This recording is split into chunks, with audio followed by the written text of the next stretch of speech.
Good to see everyone here this morning. I'm excited about our topic today, how to get other people to evangelize. And that's an interesting topic because we could mean one of two things by that. How to get other people to do the work because I'm either unable or unwilling to do it. So man, it'd be great if I could just get everybody else to do that. Or we could mean, which is what I'm taking by it, I'm evangelistic. How do I spread that to other people? So that's how the angle we're going to take it this morning. When I was a kid, we had a tradition at Christmas. Every Christmas Eve, we would open a gift. And so I could go look under the tree and I could pick out one gift early. Now that gift may be socks or it may be a video game, but whatever I pick out, I get early. Did anybody else do that growing up? Get to pick out one gift early? My kids said they did. That's interesting. I wonder where they learned that. All right. For our household, that was normal. Do any of you, when you go out to eat at a restaurant, pray for your meal? Raise your hand if you do that. All right. We're all good, saved people in here. Okay. So that is normal for us. Now, we could talk about when we get in the car to go on a trip to Disney World, or we have some raise at work while we don't stop and pray, but we do before a meal. But that's a different discussion altogether. But that is normal for us. Let me give you one more. If you drive on the Alabama Highway in Rome, Georgia, like you're headed from Rome into Alabama, and you look to the left, you can see my house. And we have some acreage there, and so we bought a golf cart to drive around. And one day my kids were in the yard, and I chased them with the golf cart. Now, I wasn't going to hit them, but they didn't know that. And the key is you have to get close enough to where they think that you might, or it's not any fun. And so you may drive on the Alabama Highway in Rome sometime and look to the left and see a grown man chasing his children through the yard on a golf cart. Now, I know that's a little strange, but that is normal for us. Anybody else do that? No, okay. Just our family. So the thrilling thing is, and this is really the main point I want to stick with you in this lesson is, the thrilling thing is we can make anything normal in our family that we choose. We can make anything normal in our friend group that we choose. We can make anything normal in our congregation that we choose, and we do. Why is it sometimes that we go to a congregation and we can't even sit down because people are talking to us? And not only do we get one offer to go out for lunch, we get multiple offers to go out for lunch. But then we visit another congregation and no one even speaks to us. What's the difference? Well, one thing has become normal. That's the vibe. That's the atmosphere at one congregation. That's the focus. And the other one has not set that as a focus. And that's the difference. So our discussion today is going to be, how do we make it normal to evangelize? Not just in ourselves, but in our families, in our friend groups, and in our congregation. So I want you to turn to this verse with me or look on the screen. Now, if you turn to it, you can make some notes on it. And so that would be the benefit of doing that. But Philippians chapter 4, verses 6 through 9. And Paul gives us a great prescription for how to do things in our life. Now, you ever know any parents that say, do as I say, not as I do? How well does that work out when the kid gets smart enough to figure things out or when they leave the home? Not very good.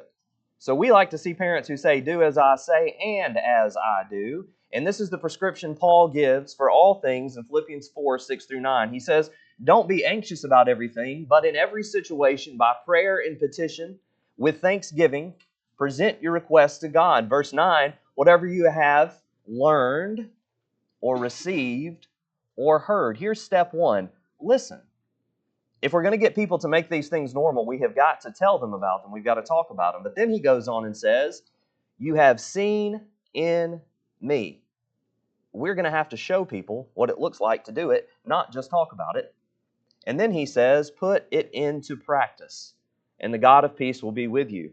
So this will be kind of the outline we use as we talk about how to get other people to be evangelistic, hopefully like we are. And so the first step, Paul says, is that we should talk about it. Now, what are you into? Odds are your kids are into it too. You mean that your child likes Tennessee or Alabama football? That's crazy. So do you. What are the odds that a little baby who would grow up to love Tennessee or Alabama football was born to a parent who also loves Tennessee or Alabama football? 1 in a billion. No, this baby doesn't care. But this baby learns to love the sport because they see you love the sport. You know how many of the things that I'm into is because I've seen the beauty of it through someone else's eyes. I grew up in a house really without music, but I made a friend as a teenager who loved music. And she would call me and say, hey, turn the radio. I'm old enough for the radio. Turn the radio to this station and listen to this song. And I would listen to Led Zeppelin's Stairway to Heaven. I'm like, wow, I've never heard something like this. Well, I learned to love it because I watched her love it. I still play basketball a few days a week. And I got into that because my brother lived with us for a while. He's a lot older than me. And he used to take me to play basketball. And so I learned to love it through his eyes. And things are like that in our life. The things that we talk about are going to be the things that other people are into as well. Now, there's some verses that we hear a lot, and our tendency is to tone those out. Like if I say the fruit of the Spirit, it's almost like, yeah, love, joy, peace, patience, kindness, goodness, faith. We're so familiar with it. But really, there's beauty in slowing down and understanding each of those. And another one of those is Deuteronomy chapter 6, verses 4 through 9. And if you've preached for a while or taught Bible class, or you have children, or you've been in the church any length of time, this is a verse that you've heard a lot. But don't let your familiarity with it override how important and powerful it is. But Deuteronomy 6, 4 through 9 says, Hear, O Israel, the Lord our God, the Lord is one. You shall love the Lord your God with all your heart, with all your soul, with all your might. And these words that I command you today shall be on your heart. And you shall teach them diligently to your children, and shall talk of them when you sit in your house, and when you walk by the way, and when you lie down, and when you rise. You shall bind them as a sign on your hand, and they shall be as frontlets between your eyes. You shall write them on the doorposts of your house and on your gates. And I know we've heard this verse a lot, but my question is, okay, you've heard it, do you do it? What do your car rides sound like? What does it sound like between Bible class and worship services on Sunday morning? And I know it's loud, and I know people are laughing and we're fellowshipping, but are any of those conversations spiritual? Isn't that really the point? What is it that we're talking about when we talk about? My closest group of friends, yes, we talk and we communicate a lot, but our conversations are different than people that I have a shallow friendship with. Those that I'm close with, we talk mainly about spiritual things, because why? That's what matters the most. And I love sports, but who cares? I mean, really, who cares? And I watch them and I play them and I like them, but they don't matter as much. So if they don't matter as much, and they don't, why don't we talk about them more than we talk about who we're trying to study the Bible with? And so when our conversations change, our friend groups can change. You call the lost by name, you pray for them as a family. You know, every time I see a potential Bible study target, I want my kids to know I'm seeing this person as someone who doesn't yet know Jesus, but I want them to, and I include them in our family prayers. And do you know how many of those people have gone on to become Christians? Not all of them, but some of them. And that's the power in talking about these things. Raise your hand if you don't mind if you're on staff at a congregation somewhere. So I'm just curious. All right, we have a few. Most of us are just regular old members, but some of us are employed. But I wonder what our office meetings sound like. Put them on speaker. Let them hear. That'd be pretty cool. No problem. No problem. I wonder what our office meetings sound like. What do the elders' meetings sound like? We have at least one elder who's a friend of mine in here. What do they sound like? I'm not an elder, so maybe I should mind my own business and stay in my lane. And I typically try to do that. But I don't go here, and I'm not on staff here, so you can't fire me. All you can do is get mad at me. But what do the elders' meetings sound like? If we spend more time talking about the parking lot, though it's important, than we do about the lost in our congregation, what are we doing and what are we meeting about? The things that we talk about matter. And I know other things are asking for our time. But what are the names of the kids at your congregation? What are the names of the people that have been baptized within the last year? What was the date they were baptized? Who led them to Christ? Or was that an accident? Who are the frequent visitors? Who that sits in your assembly every week has not yet become a Christian? And I know there are other important things, but if we don't know the answers to those things, what are we doing? If we're a preacher and an elder and we don't know the names of the little kiddos that are in our congregation, we need to refocus. We may know the square footage of the building and how much a new HVAC is going to cost, and I'm not saying that's not important. My wife and I flip houses, and I know the importance of those things, but it's not as important as the other things. There are 73 lessons that connect this week alone, plus the conversations that we're going to have in between. Which will be the best one? Now, every lesson is about evangelism. Who's going to be the best one? Well, here it is, the one that we don't just talk about, but the one that we do. Because the most important thing is not just talking about it. Are we good at this? We have whole conferences and libraries that are good about talking about it. And that's a great place to start, but a terrible place to end. And so if we stop here, we've wasted our time. But the next thing that we want to do, if we want to get someone else to do anything, is we have to show them. Remind me, what is faith without works? And so is this if we do nothing about it. Are we talking about how to get others to evangelize as if we're going to tell them and they're going to go do it? Because that's not something that's going to work. But if we talk about it and then we show people what it looks like, That's something that will work. Now imagine you tell your kids to go outside and pop the hood on the car. First of all, that might be an insurmountable task. And then you tell them to fix the engine. Well, don't worry, you're going to tell them how to do it. What are the odds that they can do it? It doesn't matter how good of a speaker you are. You can have people cheering and applause, goosebumps on the back of their neck, but you're not telling a child who's never seen you do it or done it with you how to fix the engine of a car. And the same is true about evangelism. Will you raise your hands if you saw your parents do a Bible study in your home growing up? All right, so that's great, about 2/3 of us. For the rest of us, then you see what we're trying to overcome? Potentially a generational deficit. Now, how are we to do something if we haven't seen someone do it? Do we want this to be normal or not? I don't know if it was normal for you growing up. My dad was a first-generation Christian, and so I saw him do a lot of great things, but I don't remember any times where we had Bible studies in our home. There were people he converted, people he studied with, but I didn't see that. It wasn't normal for me. Well, if I want it to be normal for her, and for her, I have to break that cycle, and I have to do it in my home. They have to see me do it if I expect them to do it when they get out on their own. Now, Daddy's not going to study the Bible with anybody, but you be evangelistic when you grow up. That's about as far-fetched as fixing the engine with just a little bit of instruction from inside the house. It might not be normal for you to have people over to study the Bible, and if not, it's not going to be normal for your kids to do that either. And the same thing for our congregations. In 1 Peter chapter 5 and verse 3, he says to not be domineering over those in your charge, but be examples to the flock. What does that mean? If you want somebody to walk in a certain way, you walk it first so that they can walk in your footsteps and follow you down that road. In Hebrews chapter 13 and verse 7, this ought to terrify us if we consider ourselves leaders anywhere. It says, remember your leaders, those who spoke to you the word of God, consider the outcome of their way of life and imitate their faith.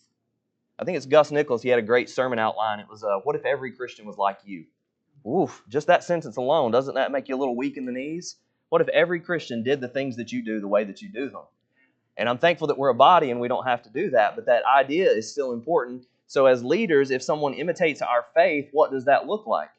Well, if we're not having Bible studies, that means that they're free to not have them as well. We want to have people that are evangelistic. We better show them what that looks like. You know, if you show someone how to go, a lot of times they will follow that, and they'll follow a good example. And our topic is how to get other people to evangelize. But if you're not leading the way, if you're not doing this yourself, if you're not showing them how, then this is really what you're trying to do. Push the elephant down the road. Now, which one do you think you'll have more success with? Somebody following your good example in the well-worn path that you've made, or pushing them to do something that you're not doing? The next thing that we're going to do, we're going to talk about it, we're going to show them, but then we need to also do it together. You know, it's time to fix that car again. I'll go work on it for a while, and then we'll switch, and my 9-year-old will do it. And we'll just take turns until the car's done. No, I'll work on the car while they're there holding the flashlight. I mean, how many of us grew up holding a flashlight so our dad could work late at night? Well, there's real value in that. Why? Because not only are they seeing me do it, but we're doing it together. And that's not the way that we would do it with a child, and it doesn't make sense. It's silly. Well, it's silly to do spiritual things that way as well. Show people, but then do it with them. We were studying with a woman we met door knocking a few years ago named Rebecca, and she had a 2-year-old who was very cute, but to be honest, she got in the way of the study. You ever had a kid get in the way? Kids aren't in the way. They're part of the work. But when you're trying to have a serious study, they can distract. The next time we went back, we took my daughter Maggie, who's 3. And the two of them went in a back bedroom and they played. And you know what happened? The little kid had a good time. My daughter had a good time. And we were able to actually study the Bible without any distractions. Now, is this lady more likely to visit a congregation where she doesn't know anybody or just some adults, or a congregation where her child also knows someone at the congregation? So we're not just telling our kids, hey, we had a Bible study, but we're taking them when appropriate and letting them be a part of those things with us. Has anybody ever been door knocking before? Raise your hand if you have. Probably all of us at some point. Raise your hand if you've been with a cute kid. Which one goes better? Going with the cute kid. You just scoot them up front. You get just a little far enough to make sure it's safe, and then that really disarms the situation. If you are evangelistic, and we're assuming that you are from the title of our lesson, then make it a goal to rarely go anywhere like this alone. Make it a goal to rarely go alone. If you're going to visit someone in the hospital, Don't go alone. Take someone with you. If you're doing a Bible study, you need a silent partner who can maybe help someone find the verse, or who can say a prayer, or who can just sit there and be quiet and learn to do what it is that you're already good at. You know, how many congregations have been huge and they've had a dynamic guy who loved the Lord with everything he had? I know James Meadows, when the church he was at grew so large, he would preach like 8 times a Sunday as they were transitioning into building a bigger building and things like that. And he said he would go home at night so tired that he had to sleep before he could even eat. What does a church, what do we owe a man like that? And this isn't to deride that at all, but I wonder what it looked like later on. How many times have we seen somebody who's great and dynamic, and when they die, the congregation dies as well? Who are we training to go behind us to do things? And James did a good job of that, but I don't know if we always do. When you go to an area gospel meeting, and sometimes as a preacher, you know, you can't get anybody to go with you. It's not like you're not trying, but I hate to see a guy who always goes everywhere alone. You're missing an opportunity. You take a guy that doesn't know his father. You take a new Christian. You take a young man whose marriage is struggling, and you take them to the gospel meeting. And the rides that you have on the way there and on the way back may be more important than what happens when you're at the congregation. You know, preachers' meetings. I've organized a preachers' meeting for about 9 years now. And some of my favorite preachers bring guys every time. Now, some of these guys have not preached yet, or maybe they've only got a couple sermons under their belt. And if you ask them, are you a preacher? They would laugh. Yeah, but here's the thing, not yet. How many of the guys that have been brought as, no, I don't think I could ever preach, are preaching somewhere now? Some of them are. I think in my time of leading this, I've taken a dozen guys who were not preachers to the meeting. And all but one of those guys has started preaching since we started taking him to the meetings. Now, only 2 of those guys are full-time, but that's 2 guys that weren't in ministry. They come to the preachers' meetings, we invest in them, and now they preach full-time for congregations. So don't miss the opportunity to take someone with you. It's a good thing if you do a Bible study. It's a better thing if you take someone to do it with you. You know, we could look at several verses, Genesis 2:8, Ecclesiastes 4:9, Proverbs 27:17, that say 2 people are better than 1. Why? Well, we support each other. It's not good that man should be alone. 2 can do more than 1, but also iron sharpens iron. You know, think about the help that Jesus had on this earth. He had God, the Holy Spirit, John the Baptist, the 12 apostles. He had the inner 3, and some of us try to do everything on our own. There is divine precedence for doing things together with other people. I mentioned I love playing basketball, and a lot of times I'll play like Monday, Wednesday, Friday before work. As much as I love it, I can't play alone. If I go and nobody else is there, I'm either shooting around or I'm going home, but I'm not playing basketball. Why? Because you need other people to do that. Well, Christianity is the same way. We need other people to participate in it fully. But then also, look, once you've shown people and you've invited them with you, you hold them to a certain level of accountability, and you expect them to do it as well. Turn to Ephesians chapter 4 and we'll look at verses 11 through 16.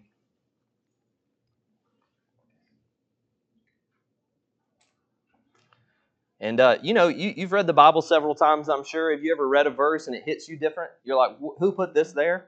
Oh, it's been there quite a while. You're just now noticing it. And this is one of those verses for me. In Ephesians chapter 4, starting in verse 11, it says this: He gave the apostles, the prophets, the evangelists, the shepherds, and teachers. So it's interesting. Okay, we're about to find out one of the reasons we were given elders. Why do we have elders? Why do we have ministers? Why did they have the prophets and apostles?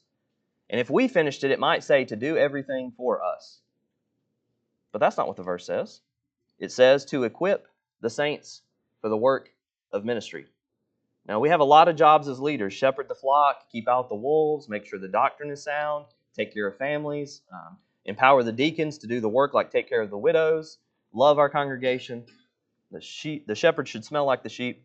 But one of the jobs is to equip the regular old members, like most of us are, because most of us in here are not on staff, to do the work ourselves and not to do everything for us. Now, we would never teach. It's an elder's and a preacher's job to do everything, but a lot of time that's the way we live it out. Now, members do this by saying, well, we hired a guy to do that, and leadership does it by taking everything on themselves when they should be delegating some of that. So there's plenty of blame to be doled out, but an easy fix to that is to get equipped. And you keep reading verses 13 through 16, and look at how many times it uses phrases like mature, complete, whole, growing. When I step out of the car, and I'm 40 now, so it's not as sure as it used to be, but when I step out of the car, I expect everything to work. I expect my feet to be planted and me to be able to stand up and to move. Well, the church should be that same way. We should expect each body part to do its job when the time comes for it. And so as I'm trying to train others to be what I hopefully am myself, I talk about it, I show them, I do it with them, but I reach a certain point where I just expect them to do the work that they've been trained to do. And sometimes I'll put a little bit of weight on that body part and it doesn't work. And that's okay, you just regroup and you come back. But sometimes in a moment of weakness when I need help, I put weight on that body part and wouldn't you know it, it does the job that it's been trained to do. And so we have to expect others to do it. I don't expect perfection, but I expect purpose. So talk about it. We're really good at that. Don't stop there. Show people what it looks like. You be evangelistic. But then you do it with other people so that they learn it. And then you reach a point, it's different for everyone, where you expect them to do the thing that you've been training them to do. So I want to use the remainder of our time to talk about two things. One, ways to work. And then finally, we'll end with this question, does it work? Now that we're going to spend just briefly on this idea here of ways to work, because I want to spend most of the time just proving to you that it does, because a lot of times we just don't believe anybody wants the truth anymore. And we don't believe that even if they did, that we could give it to them. And I want to overwhelm you with evidence to show you that neither of those things is true. So let's think about some ways to work. I have two friends that are very evangelistic. One has baptized somewhere between 500 and 600, and one is younger, half his age, Rob Whitaker. You know Rob, the 5 to 600. My other friend, Colt Mahana, has baptized, I don't know, it's in the triple digits at this point too, but he's half Rob's age, so give him time and let's see if he can catch up. The philosophy that they have is very different. Rob is very thorough in getting to know someone and prospecting someone and spending time with them and earning a Bible study. He never asks for it. He calls it earning a Bible study. And you open your home, you always eat, you have people in, and he kind of triages the situation. Are they 1 study away? Are they 3 studies away? Are they 6 months away? But he tries to quickly get them into a personal Bible study in his home or their home across a kitchen table. Colt is a little bit different. He has no interest in using a 1 study or a 3 study approach. He usually takes about a year or so to really get someone to where they're basically begging for the gospel. Well, which one of these ways is better? Well, it works for him and it works for him, so both of these ways is great. Which one's best for you? I don't know. Which one do you have the most patience for, the most ability for? Craig just taught a good class about doing a big picture overview of the Old Testament. I work with our college and young adult group at our congregation. I'm not on staff, I'm just a member. But we started with 4 or 5, and now we're up to about 35. But one of the ways that we built that group is we did a big picture overview of the Bible starting from Genesis 1. We say it's creation. Day one, God made light when there was none. But in 31 verses, the name of God is mentioned 32 times. It's as if God is saying, let me tell you something about myself. It's about the creation, but much more than that. It's about the Creator. And you might march forward to the first sin in Genesis 3:6 and the solution in Genesis 3:15 and the 3 promises to Abraham in Genesis 12:3. And the whole rest of the Old Testament flows out of that. And we took about 8 months to get these people. Some of them don't know their dad. Some of them have never picked up a Bible in their life. And at the end of it, we gave a test. And the majority of the class made 100 on the test because we took 8 months to build this foundation. And by the end of the foundation, you get to Acts 2. They've already known to be looking for the church because of Isaiah 2, Joel 2, and Daniel 2. You get to the Gospels, Matthew chapter 1, the genealogy. Why does it mention Abraham and David? Well, because it's very important to the Jews that he's the seed of Abraham and the seed of David. Why does it mention Mary in verse 16? Because it's very important that he's the seed of woman, Genesis 3:15. So you build this foundation with people, and they are begging for the gospel by the time you get to the New Testament. Everyone? No. But if you're patient enough and their heart's open enough, you can walk them towards it. And so which way works? Well, whatever way you will work is the most important way. But I wanted to share a resource that we created. I work full-time with House to House, Heart to Heart, and we have a table in the vendor area. Make sure you swing by. Some of the best people I know are down there. But on our table, we have some of these resources that I'm going to show you here for free if you want to take a copy. Take them all. Take a bunch home to your congregation if you want them. But I talked to about 20 soul winners over about a year period and said, give me your best idea for your typical member something they can actually do. They don't have a mic at the pulpit. They don't even know enough probably to preach like that. But what can just your normal member like me do? And we came up with a list of 18 things. And so I want to show you this. This is the bookmark that we have on our table. And then there's a poster as well if you want to grab that. And we actually believe in it so much that we mailed one to every congregation in the country. So your congregation should have gotten one of these. But the thing I'm most excited about that I'll show you in a minute is the QR code at the bottom, because we asked those soul winners, will you send us 2 or 3 of your best sermons on evangelism? So combined, if you'll go listen to some of those sermons, you'll hear sermons from guys that have baptized in the thousands of people. So what they're telling you is not theory, but it's proven. It works, and they've lived it before they ever thought about telling you some of the ways to do it. You'll hear methods from door knocking. You'll hear methods from 1 study, 3 studies. You'll hear methods about congregation-wide evangelism. You'll hear about men's groups. You'll hear about this slow, patient process. Anybody can find something in here on the list or at the sermons that they can do. Now, we won't go through all of these in depth, but I did want you to be able to see them in a bigger way just to see how accessible some of these ideas are. You think about the idea of every morning get up and pray for an opportunity. Now, I'm not going to ask, but if I did, how many of us do that every morning? To pray for an opportunity. Well, then we think, well, I haven't had an opportunity in a while. Have we even asked for one? Those of us that do pray, have you ever been impressed by how many times you've said, God, give me an opportunity, and within 24 hours somebody wants to study? We believe in prayer and we believe in God, but we're sometimes like, well, wait a minute, how did that happen? Sometimes we don't have. Why? We don't ask. That sounds like Scripture. But this is something any of us can do, is to look for an opportunity. And I want to tell you more about that in one of the examples in just a few minutes. Invite people to services. Craig said a great thing they do at Mount Juliet is they have a time on Wednesday nights. Hey, not everything at services is for them. Most of it's for us.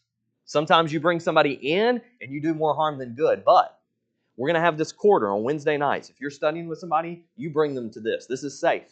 Well, what a great idea. Couldn't we do things like that in our congregation and invite people to those things? Hey, we're not going to browbeat the denominations today. We're actually going to get into the Bible, and we're going to invite our non-Christian friends to come and to learn. And I tell you, you say things like, the name of God is mentioned 32 times in 31 verses. People have no idea. They didn't know that. You show them a glimpse of a prophecy of Jesus in Genesis 3:15, they've never heard that in their life.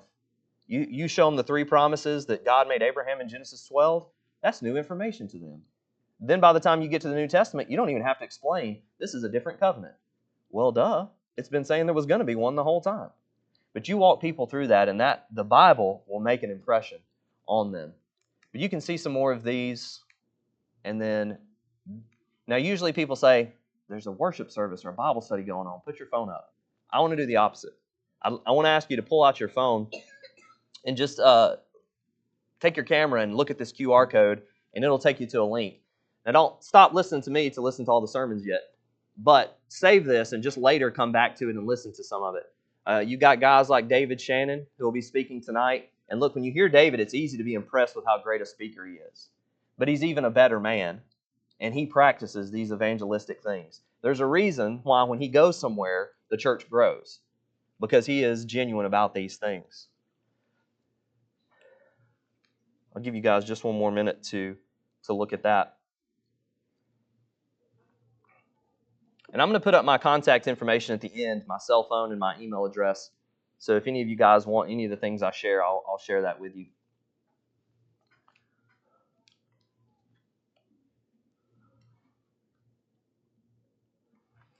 All right, so one more thing I want to share, and then we'll go on to this idea, does it work? Because that's really the most important question.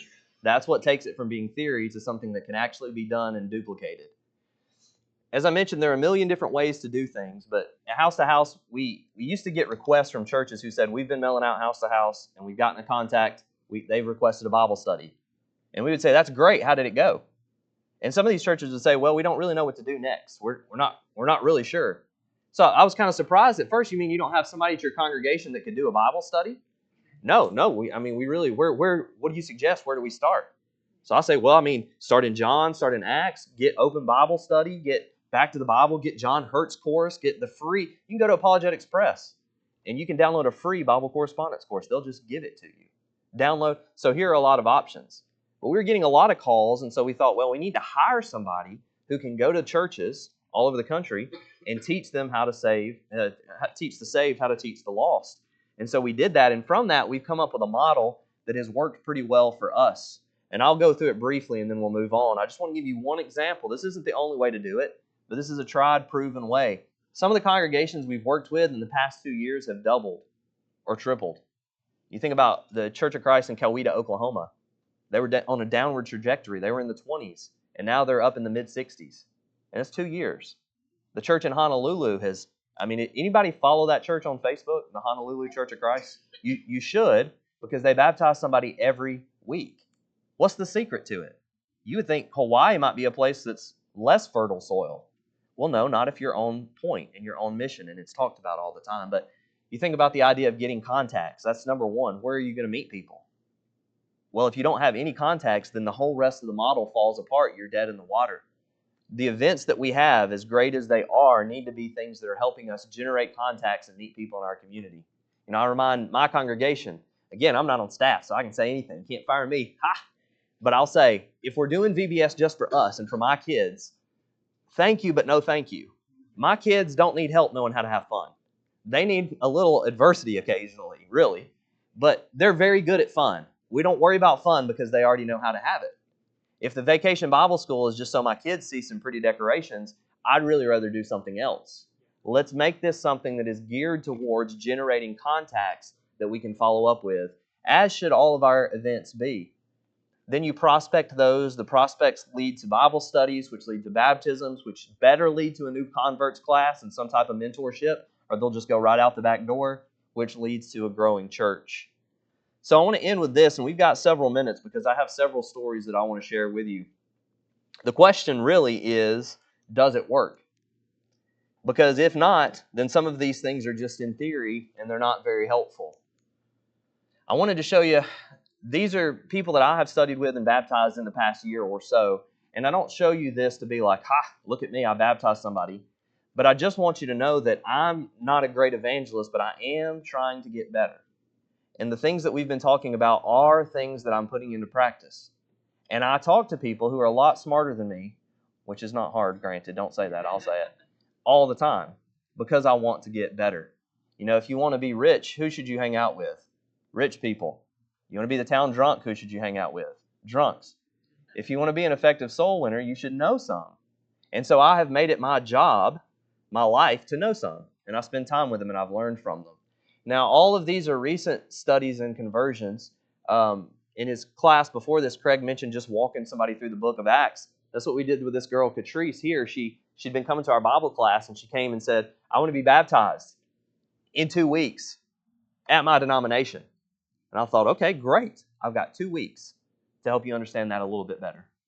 And so I said, I want to make a challenge to you. And this is what my friend Colt, the slow study guy, told me to do. And it was great advice. He said, challenge her to read the book of Acts in one sitting. That's going to be a challenge for some people. Read it in one sitting, and you make a list of every time somebody went from lost to saved. And wouldn't you know it, at the end of that, she said, it's like they were baptized every time, and nobody waited. It's like you have to do it. I said, I think you're right. Now, what are you going to do about it? Well, here's a mistake I made. Don't make this. If you've got a younger person, a college student, 20 or so, their first call is going to be to who when they make that decision? Who do you think? Their parents. Now, if their parents don't agree or don't understand or hate the church or hate God, what are they going to try to do? And talk them out of it. So in the time I'm getting the baptistry ready, she calls her dad who says, oh, your uncle took off work. He's coming. I took off work. The whole church has already put it in the bulletin. And so now she's torn. So we actually ended up leaving the building for a while, but I had told her, call if anything changes. You don't want to pressure someone. She knows. It's her choice. Well, she called us back, and so we baptized her. Ended up being the next day. That's about 1 a.m. And she called several of her non-Christian college student friends who came and sat on the front row at our building and watched her get baptized. Now, this one is not new, and you can see my kids, or 2 of my twins are here, and look how much older they look. But the reason I show this is because when I was first asked to speak at Connect about something evangelistic in the first year, I hadn't had a Bible study in a few months. Now, do y'all want me coming up here telling you to be evangelistic if I haven't had a Bible study in a few months? I don't want to do it. I'm not going to do it. So I said, I either got to refuse this invitation or get to work. And so every night we started praying for someone. We rent to travel nurses in one of our rental properties, and every time we do, I say, let me know if you want restaurant recommendations, places to hike, or a good church to go to while you're in town. You know what most people say? I would love restaurant and hiking recommendations, thanks. But not this girl. She said, oh, well, I might be interested in going to church. And she, in my basement that we've turned into an apartment, was renting it, asked if she could borrow a devotional book.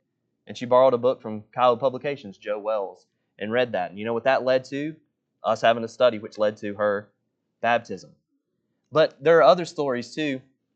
A few years ago, Fishers of Men came to our congregation, and I had baptized people, but I hadn't baptized close friends of mine that were just me. I'd baptized people that came into the youth group or people that were at a church I was preaching at, but as far as a close friend, I had not baptized one yet. And this guy, Marcus, was a good friend of mine, and we played basketball together all the time, and I could not get him to a study. He would come to church, but he would not go into a study with me. Well, Fishers of Men came to our congregation, and they have a tactic that says, ask a friend, I've got homework this week. I've got to have a Bible study with someone. Will you have a Bible study with me? And you know what? Marcus said, yeah, I'll help you out, because Marcus is a great guy.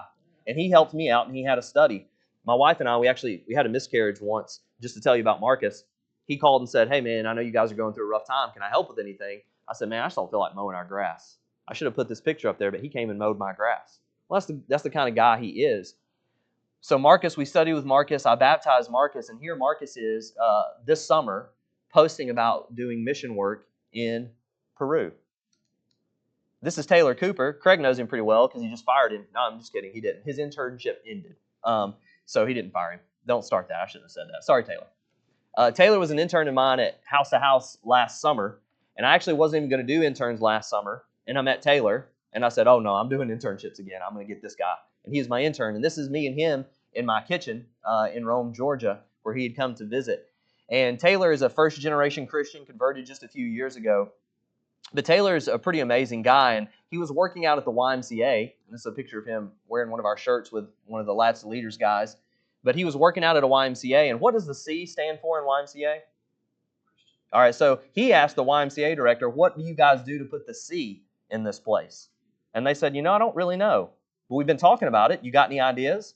And Taylor said, well, what if I do a community Bible study every Thursday night? If you're a member at the Y, you can come for free. And they said, that's a great idea.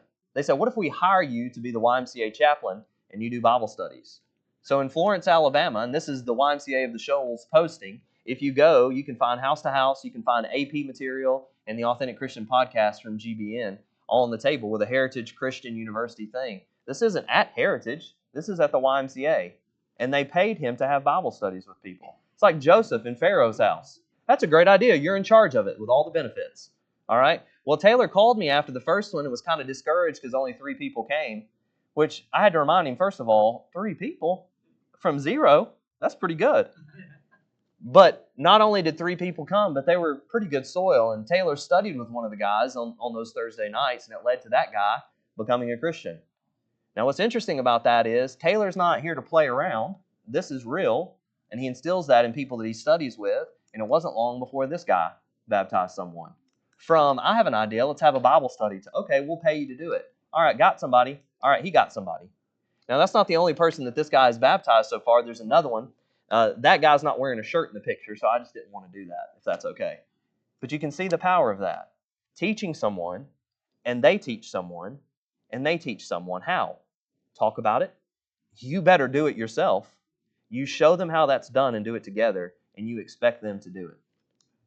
The newspaper was so impressed with this that they ran an article on Taylor and on his efforts. Now, I have more I could say about Taylor and more I could say about the congregation he's about to go to as a youth minister, and I actually have to leave this early because I'm going to go be in his wedding. But this is the first day of Heritage last semester, and Taylor, again, serious about evangelism, got the students together. You'd be surprised sometimes how at even a preaching school or a Christian university, they're good, godly people, but they are not necessarily as focused on spreading the gospel as they should be. And so Taylor got all these students together and they went door knocking. Man, it's raining. Who cares? I'll take a shower later. And so here Taylor is leading them through that. And Taylor just got done, like I mentioned, at the Great Mount Juliet congregation where he was able to baptize someone there. Now, this is an interesting picture. I have a friend named Brandon. He just realized about probably 5 years ago now, maybe 8 years ago, he was not as evangelistic as he should be. Not on staff anywhere, but a Christian. And so in that first year that he started taking evangelism serious, he baptized 8 people in his swimming pool. Now he has some land and he has this big shop and he clears it out once a year and he has a gospel meeting in a barn. Have you ever been to the middle of nowhere? So if you go to the middle of nowhere and you go 30 minutes past that, that's where Brandon lives. And he cleared out his shop and he calls it a community Bible study. But each night 150 people come to this. And 50 of them are not members of the Church of Christ. Now the local churches support, great, glad to have you guys there. I'm not downplaying that, but that's not the point. The point isn't to have a pep rally, it's to talk to the lost. And so Brandon, in this gospel meeting in the middle of nowhere, has a speaker come out. David Light comes. Last year he was sick, and I filled in at the last minute. But Brandon had even said, hey, don't offer the invitation because these people are not there yet. We're just planting seeds, and we're looking for who, like a sheep, pops their head up. Well, one of the guys that popped their head up and would talk to us for hours every night after the meeting, as soon as the meeting was over, was baptized. I met a couple at this. The guy's a Christian, the girl's not. As they were walking out, they came up to me and talked, told me they'd just gotten engaged. And I said, can I give you some unsolicited advice? And they said, sure. I said, find happily married couples. I didn't say married. I said happily married couples before you even get married and start spending some time with them. And they said, oh man, that's a good idea. I think we'll do that. Well, they contacted me later and wanted me to do their marriage counseling. So I'll tell you what, it was a pain to do it because it was Sunday afternoons. And I've got kids. They're wanting to go out to eat. We go out to eat. We got to rush back. There's stuff at church that afternoon or that evening. And sometimes I thought, man, I kind of hope they cancel today. Why? Well, just because it was a rough week, a rough day. But we walked through that marriage counseling. I'd reached out to David Shannon and Eric Garner and said, how do you walk one Christian, one non-Christian wanting to get married? How do you do marriage counseling and walk them both towards the cross? And they gave me great advice. And from that, the girl ended up being baptized. Why? Because one guy just said, well, why can't I just have a community Bible study at my house on my property and invite whoever will come? Now, that led to a Thursday night community Bible study every single week. And this is the first picture. Now, this might look like any of our congregations, but the difference with this is only 4 people in that picture are members of the church. The rest of them are non-Christians from that community, and some people drive for over an hour. Now, this is the first picture. I wish I had a picture. I should have added one of today. They're averaging over 65. Every week, in the middle of nowhere, just because they're doing a slow portrait of God from Frank Chesser, walk through the big scheme of redemption. He's had people at this gathering say, we're not ready to leave our denomination yet, but we're not giving them any more money. We're taking the Lord's Supper and they did the Passover. People had questions about the Lord's Supper. They take the Lord's Supper to their denomination and take it every Sunday. They're not there yet, but some of them are. Now look at this. This is one of the finer classrooms in our country. That's not even plywood. That's particle board. And his mom had to come in. They didn't think about how many kids from the community would come. And every week they're being taught AP material in the middle of nowhere, sitting on almost the equivalent of a dirt floor. Well, from that, people are starting to pop their heads up and ask questions. And he pulls them from that slow, long process over to that quick 1-study or 3-study process, and people are becoming Christians. Why? Now, people think this is what evangelism looks like, and it is, but this is what it looks like too. Here he is, my wife's in the yellow shirt, preparing food for them, and he's thrown down a trash bag, and under it you can see, does it matter? You can see a World Bible School study Bible materials covered by the food that he's going to feed people so that he can feed their physical needs and eventually feed their spiritual needs. You think that's a lot of work? You know what time this was? This is somewhere between midnight and 1 a.m. That's what evangelism looks like. But if you'll do it, this is the result from that. The problem is we won't do that, but expect that. And that's not how it works. And this is, let's see how much time we've got left. This is one of my best friends, Rod. He hates this picture, but I love it, so who cares what he thinks? First generation Christian, he was baptized by my friend Colt, who walks people through. When he first learned the gospel, he ran from it. He eventually comes back, studies with Colt, becomes a Christian, great Christian college group for 2 days. Because then COVID happened and the school got shut down and he got sent home. But luckily for me, he's originally from my hometown. And so Colt called me and said, I need you to disciple and mentor this guy. And I said, yeah, I totally know how to do that. But just in case I have no idea where to start, what would you suggest? And he said, man, we have this great evangelistic men's group where we talk about real things and we hold each other accountable. I said, man, that's great. We'll do that. I said, we've got a good group so far, me and him. Well, that's not a very good group. So I looked out in the congregation to find different people to be a part of the group. I want to quickly show you what's grown out of that group for us. Now, we met every Tuesday night in my house for 2 to 3 hours. You think that was easy every week? I guarantee you it wasn't.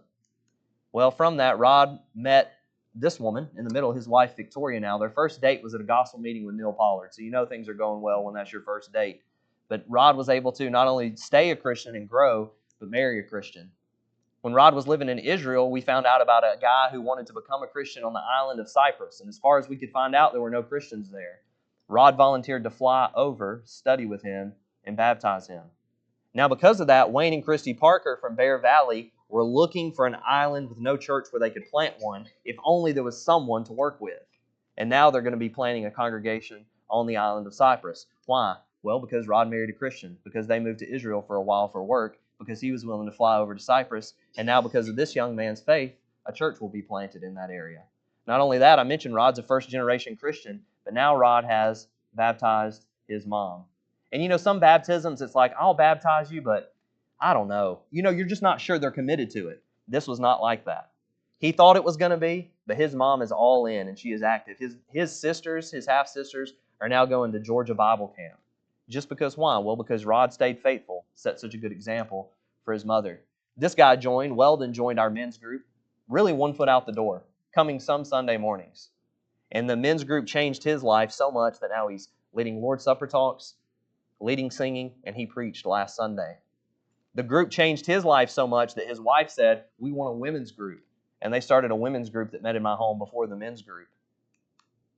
Now, there's another couple I did some Christian counseling for their marriage, and it went well, but I could not reach this guy in the middle, Scotty. We just did not connect. But you know who did connect well with him? Weldon. And here's a picture of Weldon after having baptized him. Now, Weldon and his wife started inviting people to services. Did everybody take them up on that? They did not. But you know who did? Jordan and his wife, Sarah. And they would have, the day they came, if I had said, you need to be baptized, they'd say, yep, that's what I want to do. Okay, slow down. It doesn't matter what I tell you. We need to study some. And so we studied, and the end result of those 3 studies was Jordan and Sarah's baptism. Now look at Sarah's face. Doesn't that tell you everything as she watches her husband be baptized? Now why did that happen? Well, because they were invited. Why did that happen? Because someone was empowered and their life was changed by the Scripture. And why did that happen? Well, because they started doing more and they started attending a men's group. And why did that happen? Because of the influence and the conversion of one man. We had a guy that grew up in the church that was in our men's group. You have anybody at your church that's 18, 19, 20, 30, and they just haven't gotten baptized? Well, this is one of those guys, and our men's group helped him. We've developed song leaders, preachers. He's taking Georgia School of Preaching classes, and so was his brother, so much so that he was hired to be the associate minister at another congregation. Another guy in our men's group who wasn't in ministry is the associate minister at a congregation in the Tampa area now. I want to skip. Not all of it is good. Some of the guys in our men's group are doing terrible because they gave up on the group. They stopped reading Scripture. They didn't share their faith. And they're not in a good spot. Some of it's been tragic and heartbreaking. But this is what it looks like when you put it all together. 3.5 years of meeting in my basement. Does it work? Yes. But there is no shortcut to it. You want to get others to evangelize? You better talk about it. You better show them how to do it. You better get in the trenches with them and do it with them. And then you better hold them accountable to do it themselves. Now, we could keep going. I had more I was going to share of congregations that have grown. This is Norris Cole. He played with LeBron James, faithful member of the church.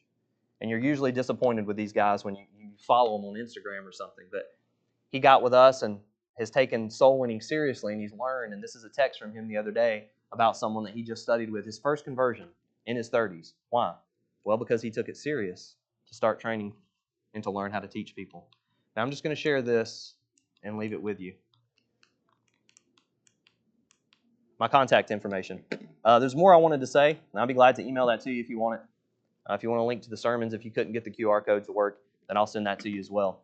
I appreciate your interest in winning souls, and I hope this will encourage me, and I hope it will encourage you, if you want others to do it, to show them how to do it. Thank you very much.